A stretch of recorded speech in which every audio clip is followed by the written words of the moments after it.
Hi friends, welcome to Shreyarsha cooking channel. నేను మీ సరిత. ఇవాల్టి మన రెసిపీ వచ్చి ట్రెడిషనల్ స్టైల్లో టమాటా పచ్చడి. టమాటా పచ్చడి కనుక ఈ స్టైల్లో చేశారంటే రైస్లోకే కాదండి, అన్ని రకాల టిఫిన్స్లోకి కూడా చాలా చాలా బాగుంటుంది. మరి ఆలస్యం చేయకుండా మా నాన్నమ్మ నేర్పించిన ఈ టమాటో పచ్చడిని ఎలా చేయాలో ఇప్పుడు చూసేద్దాం పదండి. టమాటా పచ్చడి కోసం 1/2 కేజీ టమాటాలను తీసుకొని నీళ్ళతో శుభ్రంగా కడిగేసి వీలైనంత చిన్న చిన్న ముక్కలుగా కట్ చేసి ఇలా పక్కన పెట్టేసుకోండి.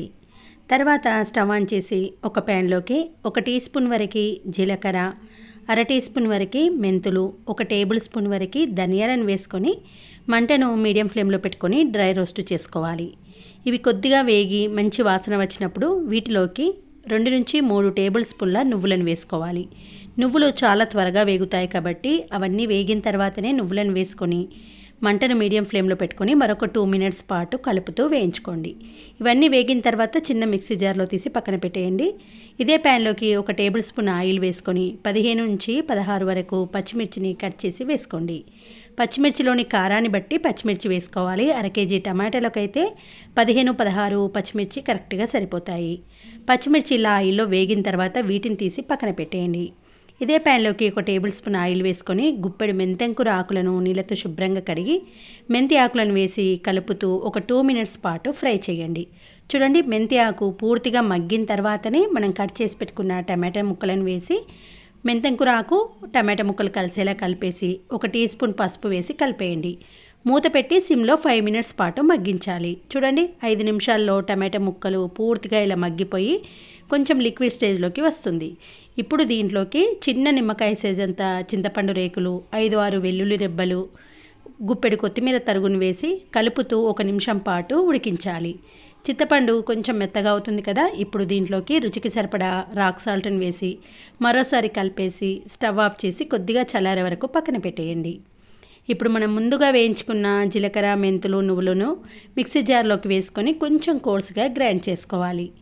ఇది కొద్దిగా కోర్సుగా గ్రైండ్ అయిన తర్వాత దీంట్లోకి మనము ఫ్రై చేసి పెట్టుకున్న పచ్చిమిర్చి, కొద్దిగా చల్లారిన ఉడికించిన టమాటాలను దీంట్లోకి వేసుకొని కొంచెం మెత్తగా వచ్చేటట్టు గ్రైండ్ చేయండి. అలానే మెత్తటి పేస్ట్లా మరీ బరకగా కాకుండా ఇలా కొంచెం మీడియంగా వచ్చేటట్టు గ్రైండ్ చేయండి. దీనిని పక్కన పెట్టేసి పచ్చడి తాలింపు కోసం స్టవ్ ఆన్ చేసి ఒక ప్యాన్లోకి 1 టేబుల్ స్పూన్ ఆయిల్ వేసుకోండి.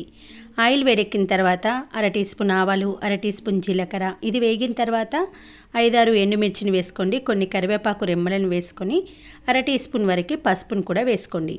మంటను సిమ్లో పెట్టుకొని తాలింపు చక్కగా వేగనివ్వాలి. ఇప్పుడు చివర్లో 1 టేబుల్ స్పూన్ అల్లం వెల్లుల్లి పేస్ట్ వేసి జస్ట్ ఒక 30 సెకండ్స్ మాత్రమే ఫ్రై చేయండి.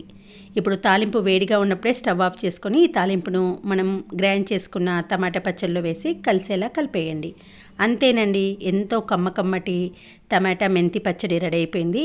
ఈ పచ్చడి వేడివేడి అన్నంలోకే కాకుండా అన్ని రకాల టిఫిన్స్లోకి అంటే దోశ, ఇడ్లీ, చపాతీ దాంట్లోకి కూడా చాలా బాగుంటుంది. ఓసారి ఈ స్టైల్లో టమాటా పచ్చడి ట్రై చేయండి. మెంతంకూర వేయడం వలన టేస్ట్ రెట్టింపు అవడమే కాదు, హెల్త్ పరంగా కూడా చాలా చాలా మంచిది. మా నాన్నమ్మ ఎప్పుడు చేసినా ఇదే స్టైల్లో చేసేదండి, చాలా బాగుంటుంది. మీరు కూడా ట్రై చేయండి. నచ్చితే ఒక లైక్ చేసి మీ ఫ్రెండ్స్తో, రిలేటివ్స్తో షేర్ చేయండి.